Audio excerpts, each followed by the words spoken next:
Hi guys. இன்னைக்கு டே 4 of being consistent. So இன்றைக்கி ஒரு மேட்ச் டே. மதியம் தான் மேட்ச்சு. பட் நம்ம ரொட்டீனை விட்டுறக்கூடாது அப்படிங்கிறதுக்காக போயிட்டு லைட்டாக எல்லாத்துலேயும் ஒரு டச் பண்ணியாச்சு. ஸோ எப்பயும் போல் நார்மலாக வார்ம் அப் அண்ட் ஸ்ட்ரெச்சிங்லாம் முடிச்சுட்டு ஒரு குயிக் கார்டியோ முடிச்சுட்டு கொஞ்சம் நேரம் அப்படியே வாக் போயிட்டு ஒர்க் அவுட் பண்ண வந்துட்டோம்.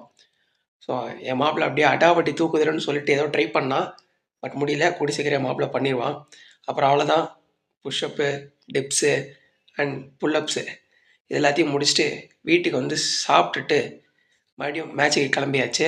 ஸோ 300 வருஷம் கழிச்சு என்னை பிக்கப் பண்ண ஒருத்தர் வந்தார். குடுகுடுன்னு 10 கிலோமீட்ரு போயிட்டு மேட்ச் ஆரம்பித்தாச்சு. ஸோ நாங்கள் தான் ஃபஸ்ட் பேட்டிங். ஸோ இந்த மேட்ச் அகைன்ஸ்ட் என்னோடய கோச் டீமு.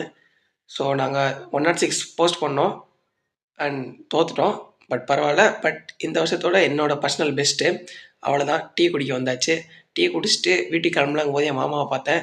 அங்கே என் மாமா ஸ்பான்சர் பண்ண வந்துட்டார். அப்புறம் நம்ம சீனியர் இவர் தான் காதல் மன்னன் பார்த்துக்கோங்க. அப்படியே வீட்டுக்கு வந்து ஒரு ஹாட் குளியில் போட்டு இன்றைக்கி டே முடிச்சுக்கிட்டேன். பாய்.